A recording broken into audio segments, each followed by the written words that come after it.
What's up, guys? It's KB. Make sure you subscribe to the Underground Sports Philadelphia YouTube channel. Click the bell icon down below so you don't miss a single video from us.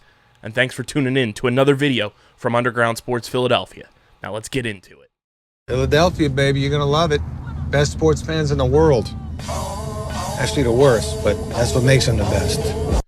What is going on, everybody? Welcome into another edition of Underground Sports Philadelphia presented by the city of Vineland. It's episode number 794. I apologize for the delay. I've been battling with Xfinity. Xfinity has been on one of their all-time worst runs in terms of providing internet for me. Wednesday night, after we finished recording the house show with Pat Pitts, our newest expansion show here on the network, go subscribe to that, my internet decided to just completely die out. And when you run an internet company, it's not ideal to not have internet, especially when you're working out of your home. And anytime afterwards that I went and attempted to go and record, it felt like the internet was going to be fine, and then boom, internet went out again. How do I know that? No free ads. I have the Eero mesh internet system, and when that light goes red, it's no bueno. So then CFO Margie and I finally made our way to the Xfinity store here on Friday night, and they gave us a new modem, and somehow it's sort of kind of working. It's still a little shoddy. So we're having somebody come out to the crib and looking at it early next week. So I apologize for this episode being multiple days behind. But we are here. We have a fun show, and we're going to make the best of it. So I apologize for the delay. But nonetheless, here we are. We're going to talk some Birds. We're going to talk some Flyers. We're going to talk some Sixers. And we'll talk some Phillies baseball as well as some end-of-year awards. Snubs have come out for our Fight and Phils. But before we get into everything, make sure you guys are following us on the socials at Underground PHI across the board. We're on every social platform. Twitter, Instagram, TikTok, Threads, Facebook, you name it, we're there. Follow us. You can follow me on Twitter at KBIZZL311, KBIZZLE11 on Instagram and Threads. Subscribe to the pod. Apple, Spotify, wherever you get your podcasts in audio form. Leave us a 5-star review. It goes a long way for helping this show continue to grow and hit new heights, hit new metrics, and it allows us to do more dope stuff with and for you guys. We're planning for a huge 2026 already. We've been brainstorming some things, and now we're putting a lot of those things into action. So 2026 is going to be an insane year here at Underground, and we hope you're along for the ride. So be sure to subscribe so we can make those dreams even more of a reality. And of course, guys, subscribe to the Underground Sports Philadelphia YouTube channel, youtube.com/@Underground Sports Philadelphia. That is where you get full video episodes of this show twice a week, traditionally. Full video episodes of every show on our network, clips, shorts, live streams, original video content. It's all on our YouTube channel. We're at 1,146 subscribers. Pretty good. Can we get to 1,200 before Thanksgiving? Is that possible? Can we get to 1,200 before Thanksgiving? That would be pretty sweet. Keep subscribing. Leave a like on the video. Drop a comment in the comment section. Smash that bell icon so you know whenever new videos go live. But please subscribe to the Underground Sports Philadelphia YouTube channel. And of course, guys, this show is proudly presented by the city of Vineland. And as I've been mentioning, it's going on. Probably by the time you guys are listening to this, day one, the Garden State Comic Fest is coming to the new Vineland Convention Center Saturday, November 15th from 10 a.m. to 6 p.m.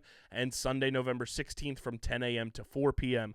Meet Melissa Joan Hart, yes, Sabrina the Teenage Witch, plus fan favorite stars like Dan Parent, the legendary Archie's comic artist and writer, Kevin Clash, the voice of Elmo, Splinter, and Baby Sinclair, and Keith Williams, the iconic comic book inker from Marvel, and more. Comics, cosplay, collectibles, and over 6,000 fans For all the details, visit gscfvineland.com. Again, the Garden State Comic Fest is coming to the new Vineland Convention Center Saturday, November 15th from 10 a.m. to 6 p.m. and Sunday, November 16th from 10 a.m. to 4 p.m.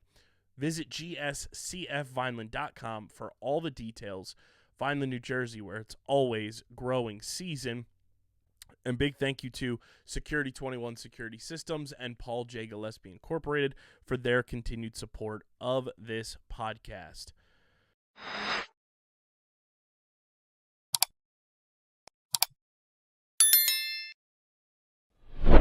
Hello, I'm Mayor Anthony Fanucci.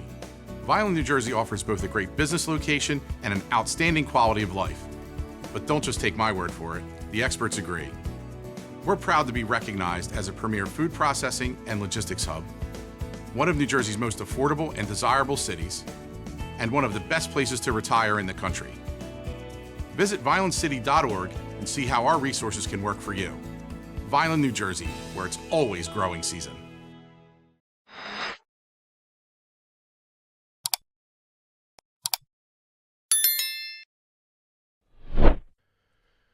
Ladies and gentlemen, boys and girls, we've got a big-time NFC showdown going on at Lincoln Financial Field, Sunday Night Football. Cue the John Williams, the best NFL theme song by far, Sunday Night Football. And I'm not just saying that because I'm a massive Star Wars fan and love John Williams as a composer. Sunday Night Football, there's just something about the orchestra feel of that theme song. I'm not talking about Carrie Underwood. I'm talking about the legit like theme music. The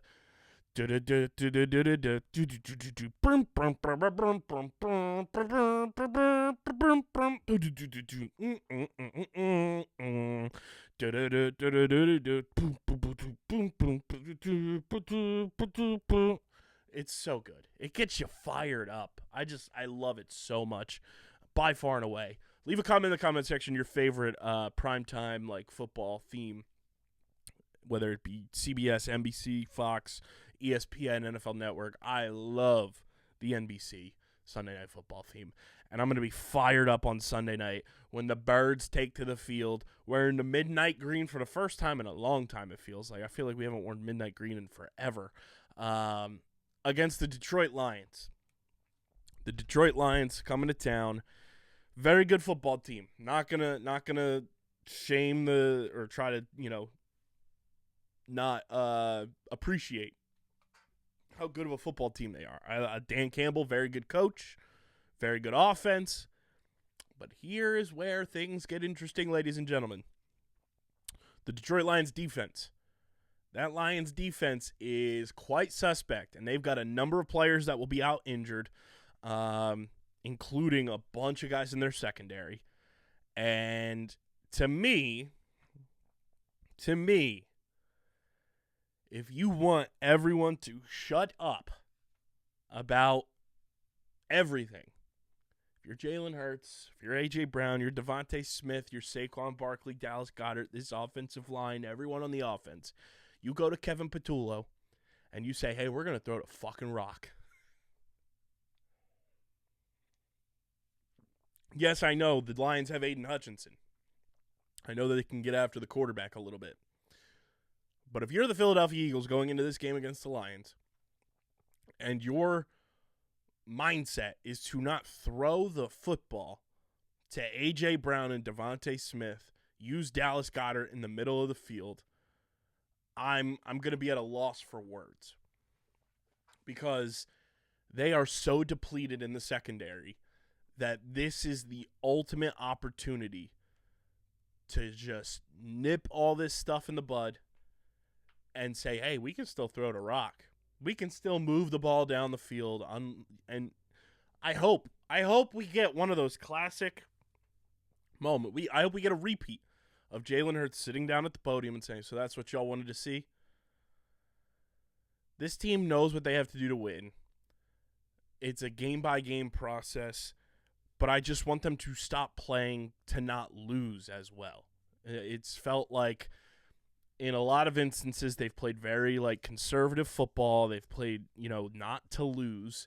And a lot of their play calling has been predictable. and they need to adjust. They need to trust their players. If the coaching staff needs to trust these players, they have shown that they know what it takes to go out and win a Super Bowl. They've done it just last year, and this team has all the talent to go out and dominate any opponent in front of them, including this Detroit Lions team.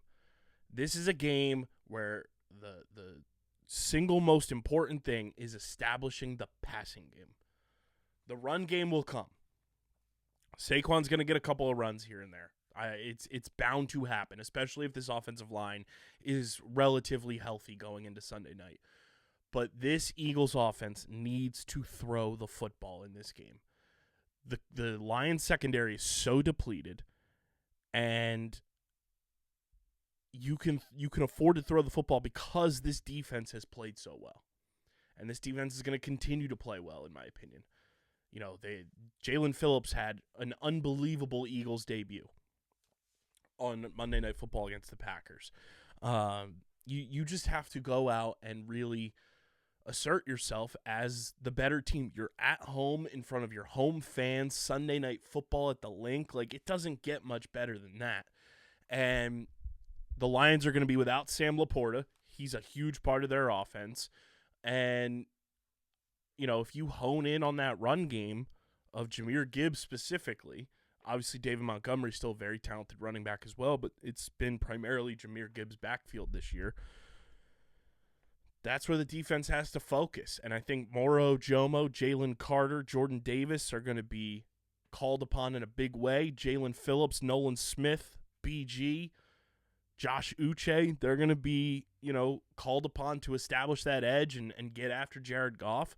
Jared Goff outdoors, first time he's playing at the Link with the Lions with fans in the stands. So, I mean, like, there's so much to it, and it feels like the Lions and Lions fans are treating this like their Super Bowl, which can be kind of silly. You never want to treat a regular season matchup like a Super Bowl because then it kind of depreciates everything else that you have already accomplished and what you will continue to accomplish. I think the Eagles are the better team, quite frankly. You know, I think they have a superior just overall wealth of talent on offense, and it's very close. But overall talent, I'll take the Eagles all day. I know a lot of people are saying the Lions now have like the best offensive line in football. I still think when the Eagles are healthy, and that has been an issue this year that not a lot of people are comfortable talking about, that we have not had a healthy offensive line, and the offensive line has been subpar this year, and we've been so fortunate to have a healthy offensive line pretty much all of our lifetimes if you are a 90s baby. And, you know, you're remembering the McNabb era and just beyond to now, like the offensive line has been a staple of consistency and a staple of excellence for this franchise. It has not been the case this year. Due to injury, due to just silly mistakes, a lot of shuffling, there's been no consistency on the offensive line this year. And that's why you're seeing the run game struggle, and that's why you're seeing the pass game be the way that it is. Defensively, though, I think the Eagles' defense by far and away is better than the Lions. Yes, the Lions have Aiden Hutchinson. But at the end of the day, one player doesn't make your defense, and I think the Eagles have a wild amount of talent on the defensive side of the football. They showcased it on Monday Night Football against Green Bay. They've showcased it a ton this year in general.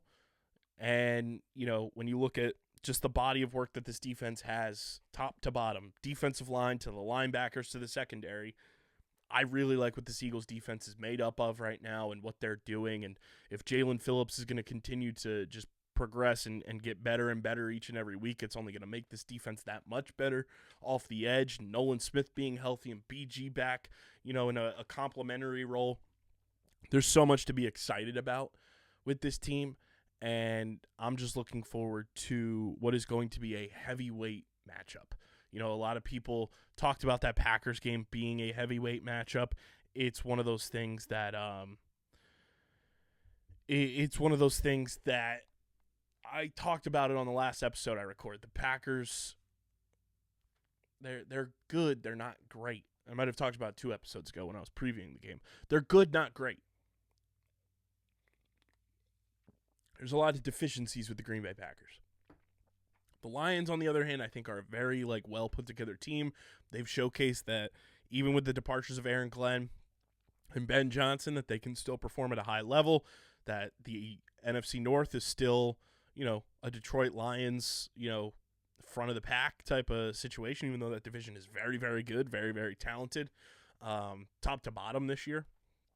But I just think with the home field advantage, with the talent that this team has, and I think with the want and the desire to silence a lot of the critics, silence a lot of the just silly optics that have been put around this team, if you establish the pass and you establish yourself in a dominant fashion coming out of the gates on Sunday night, no doubt in my mind that this Eagles team can win this football game. I think it's going to be kind of weird weather, too, on Sunday, which 59 and windy, but by the time kickoff happens, it's going to rain on Sunday. What is the precipitation looking like? Oh, it's not really on Sunday. It's just in the morning. But by the time kickoff happens at 8:20, it's going to be 42 degrees with what type of wind?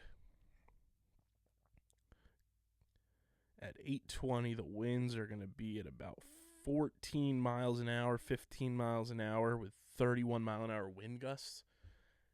You're talking about a team that plays in a dome primarily coming into that, where the Eagles are used to playing outdoors like that. I think that's a huge advantage in this game. And it's going to be a game where you have to play smart football, but not be afraid. You can't play afraid football at the same time as you're playing smart football. So if the Eagles can go out, assert themselves, really showcase that they are the better team, I think they can win this game by 7 or 10 points. I think it will be a game that you're going to have to go back and forth for a while, but there's going to be one of those moments where the Eagles defense gets opportunistic, gets a turnover, and allows the Eagles offense to go and, march down the field methodically and kind of give this team a little bit of breathing room late in the game. I think this is a huge Quinyon Mitchell game against Amon-Ra. It's going to be a fascinating game against Jamison Williams with his speed and, Cooper DeJean more than likely catching that matchup. How those guys go toe for toe and step for step with one another. But I think Sam Laporta being out is a huge deal, and it's going to allow the Eagles to really be a little more creative with the Zach Bonds and Jahad Campbells and Nakobe Deans in the blitz game, in the pressure game, coming up the middle and letting Jordan Davis and Jalen Carter and Moro Jomo pick up initial blocks, and then those guys coming in free. It's going to be a fascinating watch, and I'm super excited for the game.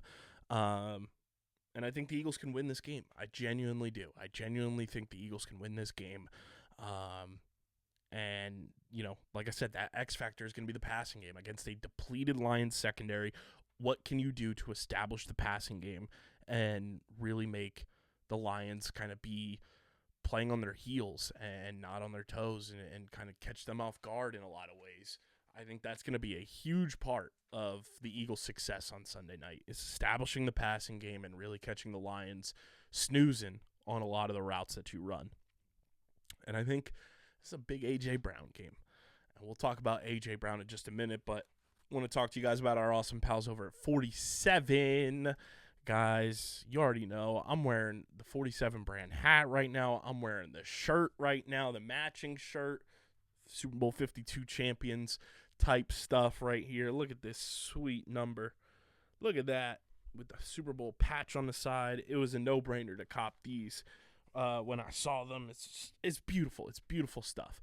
47 is truly the best. I have a package from 47 coming tomorrow, actually, with my brand new Iverson-era Sixers hat with the script across it. I'm pumped about that bad boy coming to kind of match all of my throwback Sixers gear. But 47 is truly the best in the game. They've got styles and gear for all sports fans.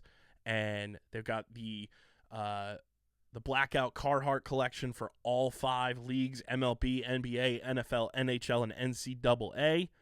Their Holiday 2025 gift guide is out right now. They've partnered with the brand Scene, the Sorry I Was Hooping, so you can cop that collection now, which is pretty sweet. And it's all affordable, too. Their stuff is so affordable. It's so well put together and well made.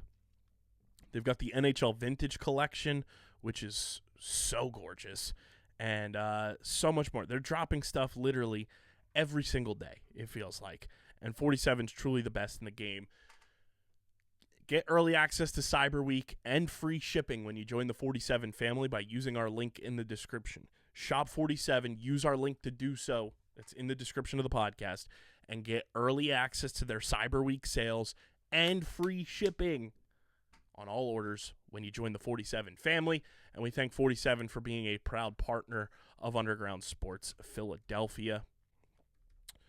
Speaking of the passing game, A.J. Brown. I think there's a big A.J. Brown game against the Lions, quite frankly. I think A.J. Brown is going to be able to get a lot of separation in these matchups and really go out and put on a show. And A.J. Brown silenced the critics, silenced the media, and denounced all the drama once again. Basically said, once we posted it in a bunch of spots, he wants the offense to be great. A.J. Brown, and I've been saying this on the show for I don't know how long, probably dating back to last year. A.J. Brown wants to be remembered as one of the greatest receivers to ever play in the NFL. He wants his name to be mentioned in the same breath as Randy Moss, as T.O., as Jerry Rice, as Megatron, as all of these. Julio Jones is his guy that he has looked up to forever. He wants to be mentioned in that same breath. A.J. Brown has the talent and has the ability to be mentioned in that breath with those guys. When you're not using him to the caliber of talent that he has every right to be frustrated. He has every right to be, annoyed that they're not scheming him open. And you look at the routes that he's being asked to run, and there's no creativity to them.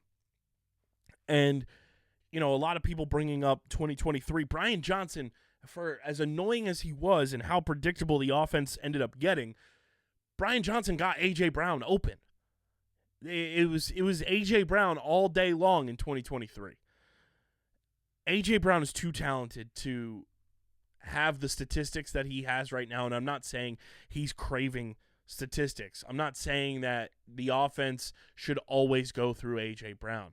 But at the end of the day, when you have a receiver of his caliber and we're going into week whatever it is, what week of the NFL are we heading into? Is it week 11? Week 12? Week 11. He has 31 catches through 11 games. Through 10 games, actually 9 because the Eagles have had their bye week. 31 catches through 9 games. He's averaging 3.4 catches per game. He has 408 yards receiving. But when you look at his numbers, he's averaging 13.2 yards per reception. He has 3 touchdowns. 2 of them came against the Vikings. He's too talented and too, dominant of a player to not be having him involved in the offense.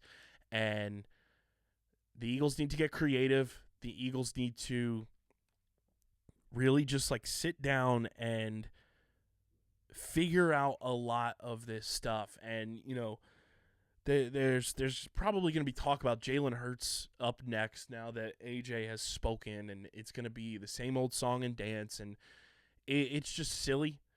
The Eagles just need to be on the same page from players to coaches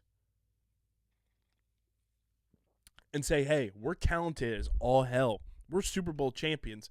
It's a new season. We can't keep going out week in and week out every single game and playing not to lose and playing this conservative style of offense and relying on the defense to clean up the dirty work for us and keep us in games. It's going to bite us in the ass.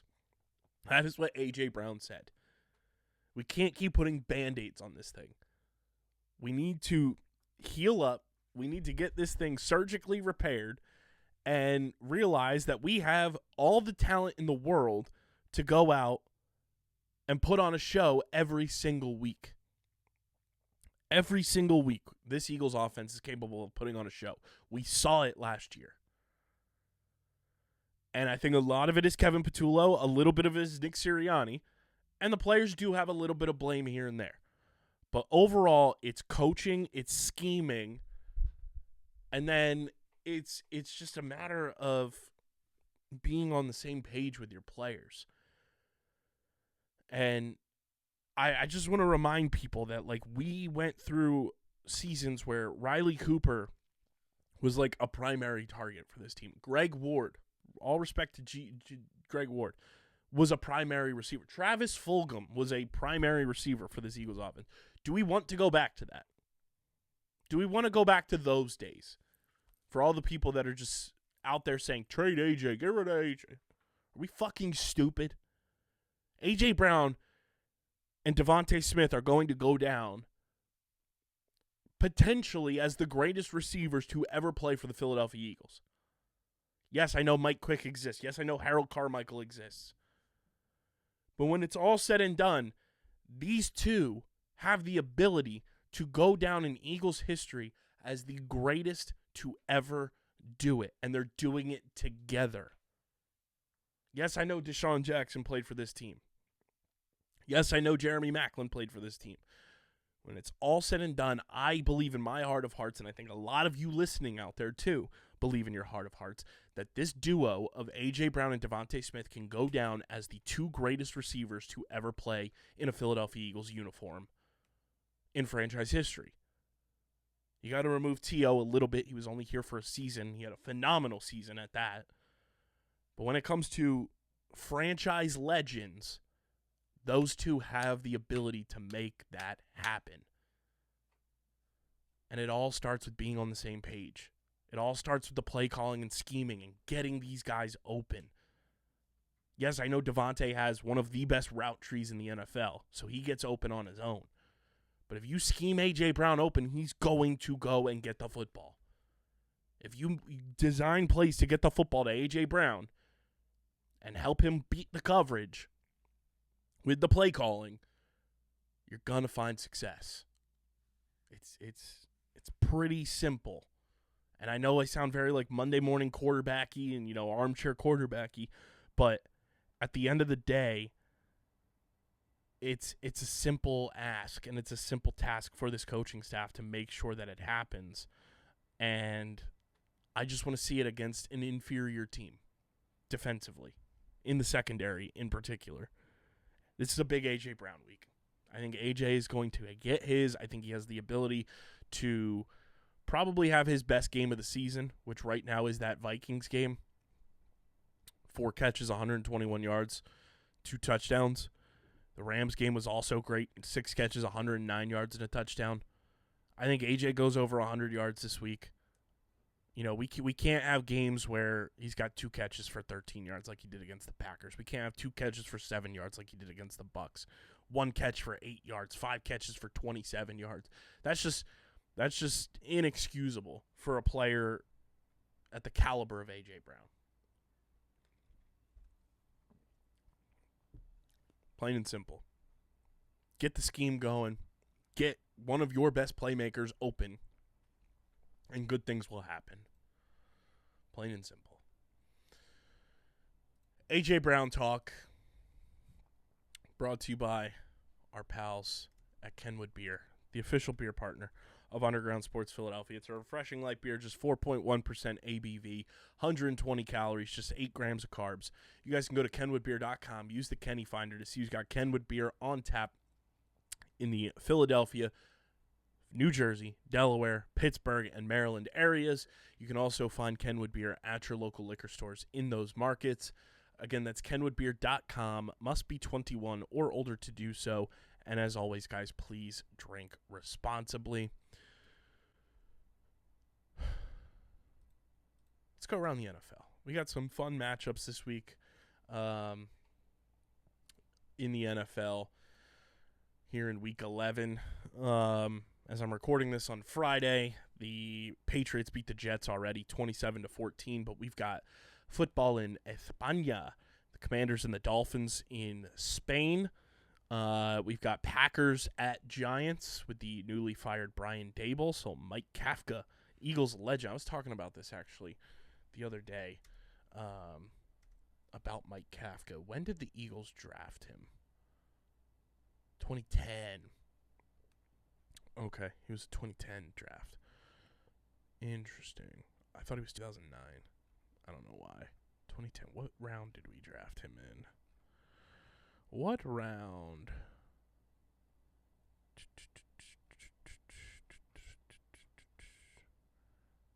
Fourth round pick in 2010.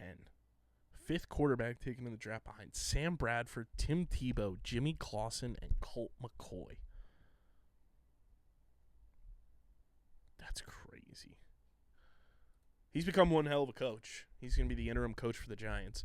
But Packers and Giants, Texans at the Titans, Panthers at the Falcons, Bears at the Vikings, Chargers at the Jaguars, Buccaneers at the Bills. That's a big-time game right there.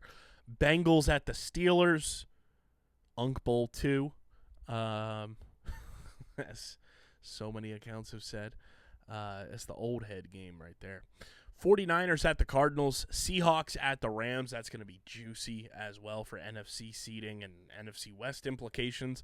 Chiefs at Broncos, Ravens at the Browns, and then we've got Lions and Eagles on Sunday Night Football. And then Monday Night Football this week is a stinker. Cowboys at the Raiders. I'm looking forward to Bears-Vikings in that 1 o'clock window. I'm looking forward to Chargers-Jaguars, Buccaneers-Bills for sure. And then Seahawks-Rams, Chiefs-Broncos, and then, of course, Lions-Eagles on Sunday Night Football. But don't miss a single second of the action, guys, this NFL season. There's still so many games, so much drama that will unfold from this NFL season, and you can catch it all on Paramount Plus. Guys, stream the NFL every single week on Paramount Plus. Check your local listings to watch your local game on Paramount Plus. It is truly the best place to go to watch the NFL. You don't have to deal with any outages. You don't have to deal with any contract disputes. Paramount Plus is the place for the NFL, plus so much more. Premier League soccer with Champions League. You've got the entire Nickelodeon back catalog, SpongeBob to the Fairly Odd Parents, Rocko's Modern Life, and more. Plus, you can watch things like Survivor. Paramount Plus is the place to be. Use our link in the description to sign up for Paramount Plus today. And if you're a student and you use our link, you get up to 50%. And not up to, you get 50% on the dot. 50% off any Paramount Plus plan now through the end of the year. So sign up for Paramount Plus. It's also going to be the place for March Madness. Sign up for Paramount Plus using the link in the description. And if you're a student, get 50% off any Paramount Plus deal when you use our link. And don't miss any second of NFL action when you watch and stream on Paramount Plus. From the gridiron to the snubbings. We'll talk about those real quick. The snubbings that occurred. The Philadelphia Phillies got snubbed in a multitude of ways. Cristopher Sanchez finishes second in the NL Cy Young vote to Paul Skeens. Kyle Schwarber finishes second in the NL MVP voting to Shohei Ohtani. And Cristopher Sanchez does not get MLB All-MLB first team. Max Fried gets the nod over Cristopher Sanchez. When outside of the win stat, Cristopher Sanchez was flat out the better pitcher than Max Fried. I'm growing more and more concerned with these writers that vote for awards in a lot of ways, in the major four sports in particular.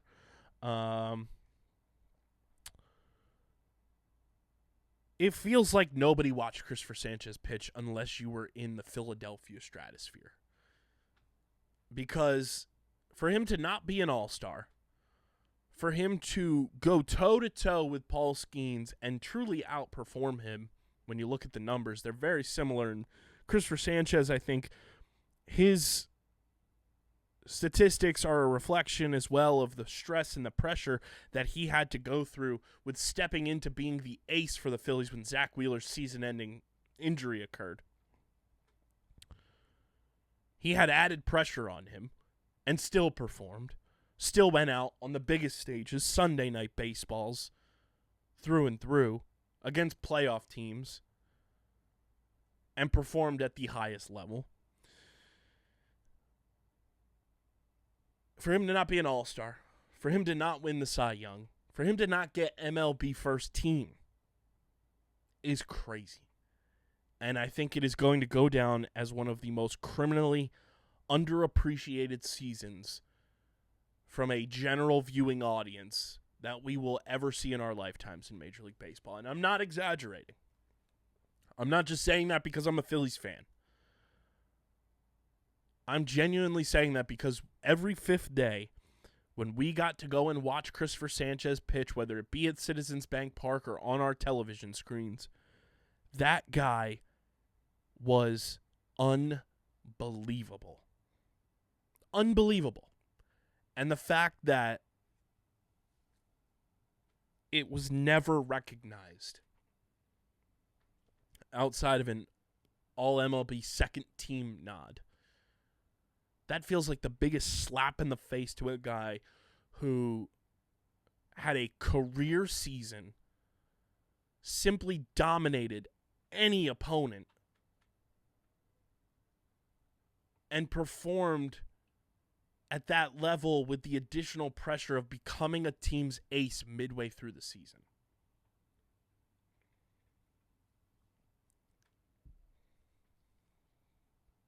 I don't get it. I don't get what voters want to see from guys nowadays. You know, Aaron Judge winning the MVP is certainly a choice. Shohei Ohtani is always going to win MVP, I feel like, as long as he's in the league, simply because he pitches. And they're going to give him the nod for that. And that's no slight to Shohei, but and I've talked about this so much, we as a sports society have lost the plot on what the V in MVP stands for. It stands for valuable, not most outstanding player. This is not college sports, but I feel like that's what we should rename it to, because that's how people vote now. They vote for the most outstanding player, not the most valuable player. If you take Kyle Schwarber's 56 home runs and 132 RBI off the board for the Philadelphia Phillies, they're probably not a playoff team. Plain and simple. And here's the thing, too. Shohei wins it, and Schwarber and Shohei offensively play the same position. And Schwarber outperforms Shohei Ohtani in both of those categories, home runs and RBI. You take Shohei Ohtani off the Dodgers, they are still a playoff team, and they probably go on a deep playoff run.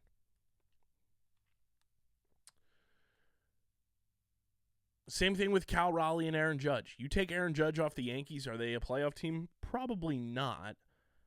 But if you take Cal Raleigh off of the Mariners, you can guarantee they're not a playoff team this year. You can guarantee that they are not anywhere close to where they were to get to the spot they were in the postseason because of Cal Raleigh's unbelievable season, both behind the plate and hitting the baseball. We've really lost the plot on what MVP stands for. It's not most outstanding player. It's most valuable. And for a sport that is so reliant on wins above replacement and all of these advanced metric stats that gauge whether a player is talented or not, or is a great player, an elite player or not, We certainly don't do that when it comes to the MVP voting. We certainly don't do that when it comes to the Cy Young voting. We certainly don't do that when it comes to pretty much any end-of-year award voting in Major League Baseball. We need to figure that out, because the fact that we now have multiple players whose seasons will be forgotten simply because we're handing out the MVP as a most outstanding player award is criminal. And I'm not just saying that because Kyle Schwarber and Cristopher Sanchez were snubbed. I'm saying it about Cal Raleigh too. It's fascinating to me. But yeah, Phil's got snubbed. It was cool to see Trey Turner get an MVP vote. It was cool to see Zach Wheeler get recognized for his season, even though it was cut short. But nonetheless, to another off season we are.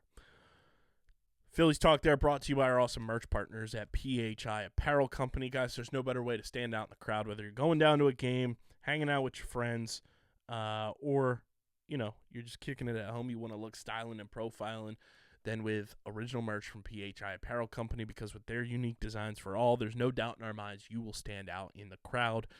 Go to phiapparel.co, and when you go to checkout, when your cart is filled to the gills, especially with Underground Sports Philadelphia merch, use code Underground for 10% off your next merch order. Again, that's phiapparel.co, code Underground for 10% off your next merch order, and stand out in the crowd with the official merch partner of Underground Sports Philadelphia. I looked back there because I'm looking at the screen here on my recording software, and it just looks like my whole setup is like crooked. I don't know. Maybe I'm losing it. Maybe. We'll talk a little Sixers and Flyers here to round out the show. Before we do, want to talk to you guys about our awesome pals over at Biñho. Guys, Biñho is the next big tabletop game for your man cave, your tailgates, your she sheds, your parties, your events, whatever it may be. You break out a Biñho board, you're going to be the talk of your event. It's paper football meets foosball for the next big tabletop flicking experience. Use our link in the description so Biñho knows you're coming from us. Shop with Biñho. Get your officially licensed Philadelphia Union boards, customized boards. They've got incredible originals as well. And when you go to checkout, use code BiñhoBennett62. Customize your board with custom bands, get different balls for the board, whatever it may be, player pieces, nets. It's amazing. Use our link to shop so they know you're coming from us. And then when you go to checkout, get 10% off your next order when you use code BiñhoBennett62. That's code BiñhoBennett62 when you shop at Biñho by using our link, and you'll get 10% off your next order from our friends at Biñho. And we thank Biñho for being a proud partner of Underground Sports Philadelphia. Sixers, I got to say, pretty impressive. They've now beaten the Celtics twice in 3 games, and those 3 games have come in their first 11 games of the season. A gritty performance from the Sixers in that most recent game on Tuesday, 102-100. They battled, they fought, and they clawed back. And defensively in that fourth quarter, in that second quarter, they played extremely well. Third quarter is still a problem. But when you get performances from your stars, good things happen. Tyrese Maxey, 21 points. Wasn't his best night, but then you have Justin Edwards, who steps up and gives you 22 points in 27 minutes. Quentin Grimes with 18. Andre Drummond with another double-double. Kelly Oubre gave you 12 and gets the game-winning shot. There's a lot of positives to take away from a game like this, and it shows that this team is, they're never going to quit. And we've been saying that a ton, that this team just never dies. They never say die. And I think this is a good, building block win for them to take 2 out of 3 from the Celtics in the early go. I like what, came from a game like this, and it's good to see. It's a good win to see. And as I'm recording this Friday night, the Sixers lose to the Pistons in the NBA Cup. And that's annoying because this is a season where the Sixers could quite literally use an NBA Cup run to their advantage, but they have now lost to the Celtics and the Pistons in group play. Now you have to beat the Magic, you have to beat the Nets, and hope for some tiebreakers and things like that. If they would have beat the Pistons in a game that they certainly could have won, they came out with a vengeance for the first time in the third quarter. But the fourth quarter they fell flat and just let the game slip through their fingers. Kelly Oubre was not great in this game, only 3 points in 15 minutes. Trendon Watford, 5 points in 14 minutes. No Joel Embiid in these games either. VJ Edgecombe was a lot better in this game, 18-point performance. Tyrese Maxey, 31 points. That's the thing with this team, and it's been an organizational failure by them for years and years and years. They just expect their star to be the guy to go and score. They are expecting Tyrese Maxey to be the end-all, be-all when Joel Embiid's not on the floor, and that's a problem. This team needs to divvy up responsibility on the court, and, you know, guys like Quentin Grimes aren't going to show up every night, but you need guys like Quentin Grimes, like Kelly Oubre, to show up when you want to win as a team. And this was not a total team collective effort. This is a bad loss. This is a game that they absolutely should have won. And I don't know. The Sixers are just allergic to winning games that could potentially, you know, put them in a position to go and compete for a trophy. They have a lot to figure out. They've teeter-tottered a lot since that 4-0 start. They're 3-5 in their last 8. They got to find ways to win without Joel. They're sitting in 6th place in the Eastern Conference right now. Similar record as Toronto. You know, a half game behind Milwaukee and Cleveland and Atlanta. Full game behind the Knicks. And then the Pistons are just the best team in the fucking NBA, apparently, outside of the Thunder. So there's a lot to clean up. There's a lot to figure out. But you got to win games like that against the Pistons. Now you got to bounce back Monday. You're back home for a few games. Monday and Wednesday against the Clippers and the Raptors. 2 very beatable teams. And then you have a back-to-back after that Raptors game on Thursday at Milwaukee. A lot of stuff to clean up for this team. A lot of stuff to clean up. And I'm not saying I'm out on them right now because I've certainly watched way more Sixers basketball in the first month of the season here now than I did at any point last year. And that, to me, is a testament to where I think this team is building, where this team is, trying to get to. But they have a lot to clean up. They have a lot of, young players on this team, and they're still working guys back from injury. Jared McCain playing in the G League to kind of warm up and get himself right. Joel Embiid being out is tough because you're relying a lot on Adem Bona and Andre Drummond more often than I think you expected to at this early point in the season. But you gotta take the blows and roll with them. And you have a prime bounce back opportunity on Monday night at Xfinity Mobile Arena against the Clippers. So bounce back and figure it out. Figure it out. This team's too talented to not figure it out, in my opinion. So they're not dead. They're not, it's just a disappointing loss. And 8-4 would look a hell of a lot better than 7-5. I think we all can agree on that. And speaking of a team that is just playing with so much fun and craziness, the Flyers. The Flyers, they, since we last recorded, they lose in overtime on Wednesday, which I was going to talk about on this show, and that was going to be their second straight overtime loss. They lost on Saturday 3-2 in overtime to Ottawa, and they lose 2-1 on Wednesday night to the Oilers in overtime, a game that they absolutely should have won. I genuinely do not even understand how they lost this game. This is a bad loss, very bad loss.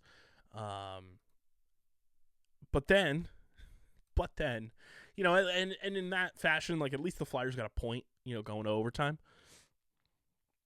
But then, tonight, as I sit here and I'm recording now, they're in St. Louis. Gritty was in St. Louis, which was a fun sight to see.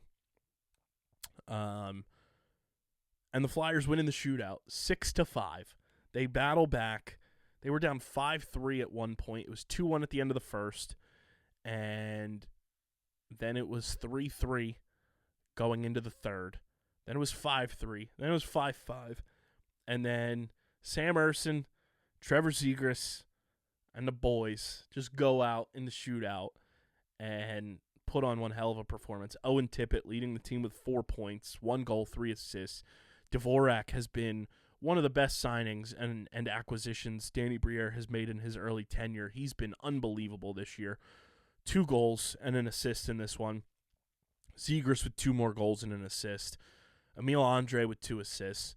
Noah Juleson with an assist. Travis Sanheim with an assist. And Sam Ersson wasn't his best game, obviously, letting in 5 goals, but he came up clutch when you needed him to. And, I mean, I've said it time and time again, guys. Trevor Zegras is that motherfucking guy. He is that guy through and through. 6 goals, 13 assists in 17 games played. He's got 19 points, being a 1.1? Math is hard, ladies and gentlemen. Let that be known. Let that be known that math is hard. 1.1 points per game from Trevor Zegras. That's what you want to see from a young star like Trevor Zegras. Owen Tippett this year has been sensational. 17 games played, 6 goals, 4 assists, 10 points. He's finding his stride. And, you know, a lot of people try to talk about Owen Tippett and saying he's a guy that should be traded. He's a guy that, you know, they should kind of move on from. I never understand that. I never understand why Owen Tippett kind of catches this weird flack from Flyers Nation. Because when he's hot, he's hot. And this was a great, you know, kind of get-right game for him. And I think he's only going to continue to progress and get better with this talent around him, whether it be Zegras, Michkov, Bobby Brink, Christian Dvorak this year, who has been amazing. 17 games, 12 points. He's a +5 in his plus-minus. He's been incredible. Dvorak's been awesome.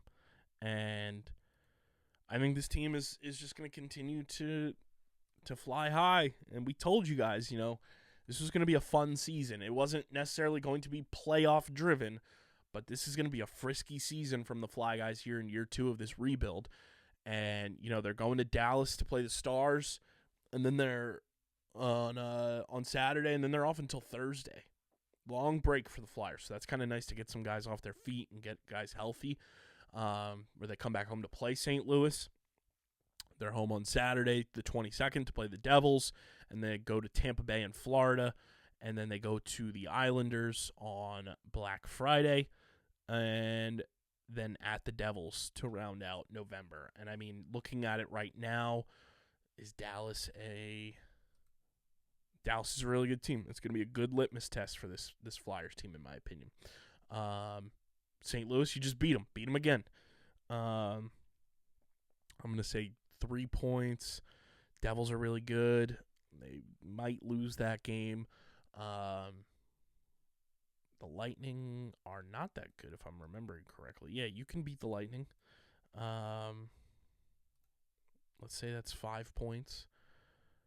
Let's say you go to overtime with the Panthers to get at least a point. That's 6, 8.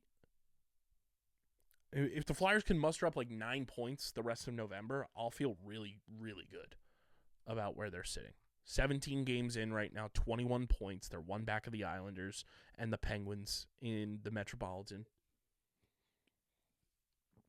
And they're only 3 points back of the Hurricanes, 4 points back of the Devils.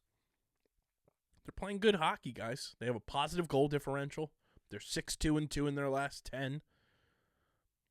I'm really enjoying this Flyers season. And if you're not, I don't know what to tell you. You just don't like fun, if that's the case for you. If you don't like this Flyers season so far and you're not having fun, I don't know what to tell you. I don't know what to tell you. But we'll see what the Fly Guys do against Dallas and what they do bouncing back after kind of a mini layoff. But I'm feeling good about where this team is sitting right now. So let me know how you're feeling about the Flyers. Let me know how you're feeling about any of our teams. Would love to get you guys more involved in the show, and you can do so by leaving me a voicemail at speakpipe.com/undergroundsportsphiladelphia. That voicemail line, it's the A.J. Brown hotline. It's always open. Leave me a voicemail. Let me know how you're feeling about our teams. Would love to react to what you have to say. We're not like the radio station where we're just negative. You can call in and be positive. You can call in and give your takes. Speakpipe.com/undergroundsportsphiladelphia. That is all I got for you guys on this one. Thank you for being so patient and bearing with me during this internet outage. Thanks a lot for the delay, Xfinity. It has not been fun running an internet company, relying on you, and not having consistent internet. But make sure you guys are following us on the socials at Underground PHI across the board. We're on every social platform. Follow us. Subscribe to the pod on Apple, Spotify, or wherever you get your podcasts in audio form. Leave us a 5-star review. It goes a long way for helping this show continue to grow, helps more people find Underground Sports Philadelphia and our entire catalog of podcasts. Continue to subscribe and leave those 5-star reviews. Would love to see us get some more reviews on Spotify as well. It would mean the world. It would mean the world to us. So keep subscribing on Apple and Spotify. And of course, guys, subscribe to the Underground Sports Philadelphia YouTube channel, youtube.com/@UndergroundSportsPhiladelphia. Leave a like on the video. Drop a comment in the comment section. Click that bell icon so you know whenever new videos go live. We're currently at 1,146 subscribers on YouTube. Can we get to 1,200 before Thanksgiving? That means we need 54 more subscribers. Can we get there before Thanksgiving? Let's make it happen. youtube.com/@UndergroundSportsPhiladelphia. And this show, guys, is proudly presented by the city of Vineland, and it's going on right now probably as you guys are listening to this. The Garden State Comic Fest is coming to the new Vineland Convention Center Saturday, November 15th from 10 a.m. to 6 p.m. and Sunday, November 16th from 10 a.m. to 4 p.m. Meet Melissa Joan Hart plus fan favorite stars like Dan Parent, the legendary Archie's comic artist and writer, Kevin Clash, the voice of Elmo, Splinter, and Baby Sinclair, and Keith Williams, the iconic comic book inker from Marvel, and more. Comics, cosplay, collectibles, and over 6,000 fans. Visit gscfvineland.com for all the details. Again, the Garden State Comic Fest is coming to the new Vineland Convention Center Saturday, November 15th and Sunday, November 16th. For all the details, visit gscfvineland.com. Vineland, New Jersey, where it's always growing season. And big thank you to Security 21 Security Systems and Paul J. Gillespie Incorporated for their continued support of this podcast. This has been episode number 794 of Underground Sports Philadelphia. I'm your boy KB. Let's enjoy the weekend. Let's enjoy Sunday Night Football. Let's go Birds. Let's just have fun. Let's have fun watching sports, guys. That's what it's all about. I will talk to you guys on Monday morning, hopefully following a huge Eagles win. We'll talk more Sixers, more Flyers. We'll prepare for a Philadelphia Union showdown against NYCFC. We're working to get Jimmy King on the pod this week. Looking forward to that. But this has been episode number 794 of Underground Sports Philadelphia. I'm your boy KB. Again, appreciate your patience. I will see you guys on Monday morning. But until then, I'm getting the heck up out of here. I'm signing off. Peace. Go Birds.